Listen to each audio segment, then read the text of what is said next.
Day 3 na nga pala natin sa Naga City. Kaya naman, hello! Welcome to my mini vlog! As usual mga daheto, at ako na naman nga yung unang nakaligo dahil ako na naman nga yung unang nagising. Pagkaligo, ano nga ba dapat ang unang gawin? Syempre, ang bumihis at mag-moisturize ng ating skin. At habang inaantay ko nga na matuyo yung aking moisturizer, at ayan, naglagay na muna nga pala ako dyan ng pahikaw ng taong. May mga times nga na ayaw ko maglagay ng hikaw kahit ano sa katawan, pero ngayon nga parang trip ko, kaya hayaan nyo na pagbigyan nyo na ang trip ng mama nyo. At dahil tuyo na nga yung ating moisturizer, naglalagay na nga tayo dito ng ating sunscreen. Syempre, ang Hikari sunscreen pa rin ang ating gamit. Sobrang ganda kasi ng sunscreen na to. Talaga namang ang bilis niya makapag-glow up. Kahit wag ka na nga talaga mag-makeup. Alam nyo naman, ito lang ang nilalagay ko sa mukha ko ay talagang perfect na. At syempre, mapoprotektahan pa yung ating mukha. Sa init ng panahon ngayon. O, diba, kita nyo naman, sunscreen pa lang yung nilalagay, pero grabe na talaga yung pagka-glow up ng aking mukha. Na para bang hindi na niya kailangan pang magkilay. Hindi, magkikilay pa rin tayo. This time, hindi nga pala kami nagmamadali dahil talaga namang sinulit namin yung oras namin dito. Dahil ito na nga pala yung last day namin dito sa hotel.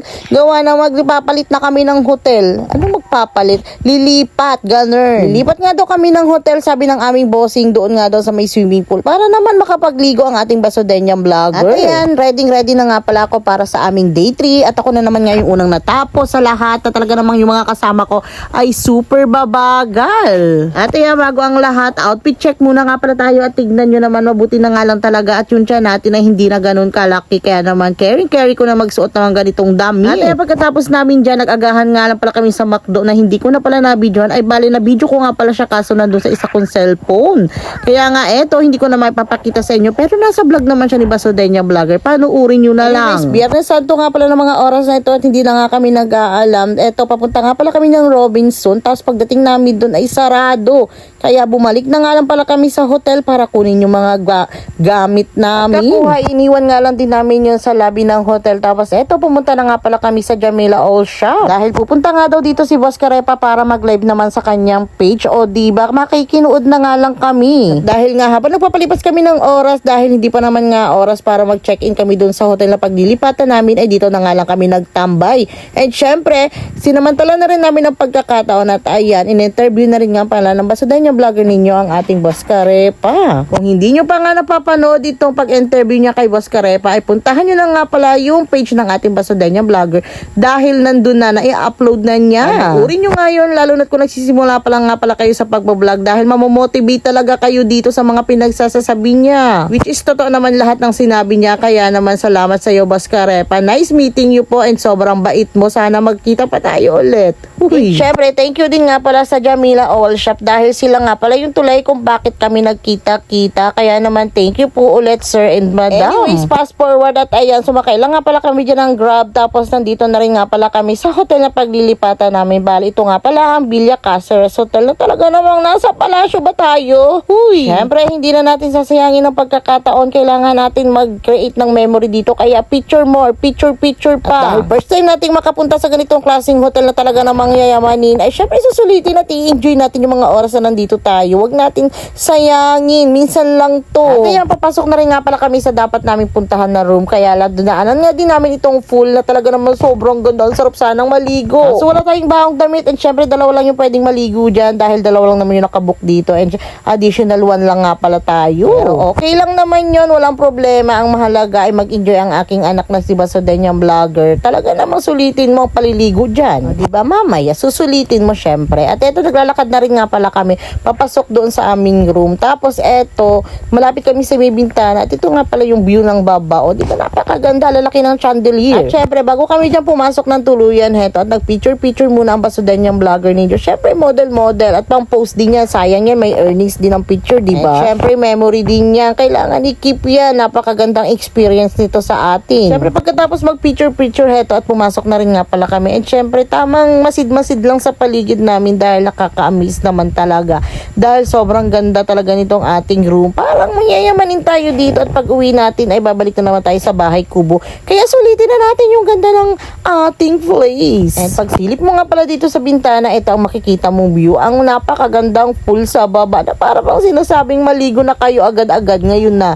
Huy, anyways, hanggang ngayon ay nakakataba pa rin ng puso na nararanasan namin ito yung mga ganitong klaseng bagay na mapapasabi ka na lang salamat talaga Lord sa taong ginamit mo para ma-experience namin to kahit minsan. Kaya naman sa bossing ko dyan, kung napapanood mo to ay maraming salamat. At dahil hapon na rin nga pala ng mga oras na ito, heto, at may merienda. Dahil na nga pala namin yung tira namin kanina sa aming agahan na sobrang dami ba namang in-order ng aming bossing, kaya heto, hanggang meriendahan talaga ay meron pa kaming tira. Pero syempre hindi tayo nagreklamo, nagpapasalamat tayo. Kaya naman heto, at samahan nyo na muna nga pala kaming magmerienda. At dahil nga hapon nga ito meriendahan, parang trip ko nga magkape. Mabuti na nga lang at meron ditong libreng pakape. O diba, syala-syalahan ang basta din yung mother nyo. Talaga naman may pakapi-kapi lang sa hotel. Masarap nga itong kapartner nitong aming burger na natira. Kaya naman perfect na naman nga ang ating meriendahan. At ito nga dalawa ay sarap na nga dito sa pagkain, habang ako nga ay ito magsisimula pa lang nga. Bale, magme-merienda lang kami dyan at maya-maya nga maliligo na rin nga pala itong dalawang ito sa baba. Alam nyo ba mga day, habang ini-edit ko to, namimiss ko din talaga yung ganitong klaseng routine. Pero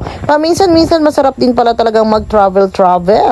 Lalo na kung meron tayong budget, ganun. At ayan, nakabihis na rin nga pala sila dahil ready na nga daw silang mag-swimming. Kaya naman, sasamahan ko nga pala sila. Syempre, videographer lang ang mima nyo.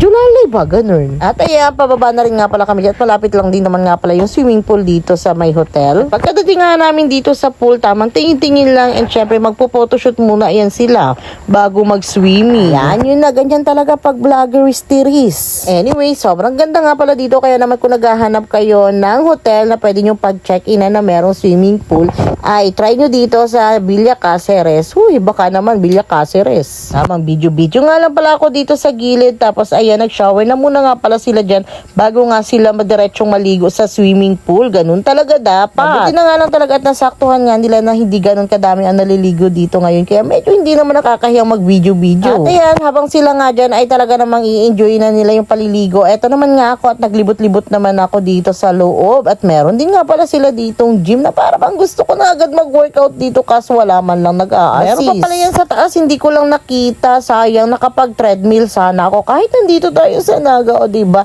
Dahil hindi na tayo nakakapaglakad ng marami. Kaya yan, pinagtsagaan ko na nga lang talaga yung ating punching bag na makapag-punch naman tayo kahit mga 10 beses. Huy, nabilang mo yun, hindi. At habang naliligo nga sila doon, na iniwan na muna nga namin sila dahil nagyaya nga itong sila bossing na magkain nga daw kami dito sa restaurant dito sa loob ng hotel. Yung pagkain nga pala nila Sunshine na ipapadala na nga lang daw doon malapit sa pool, at meron naman nga doon pwedeng kainan. Ang sarap na naman nga ng ating pagkain ngayon, kaya naman thank you Lord talaga dahil titikman na naman nga natin yung ganito klaseng pagkain.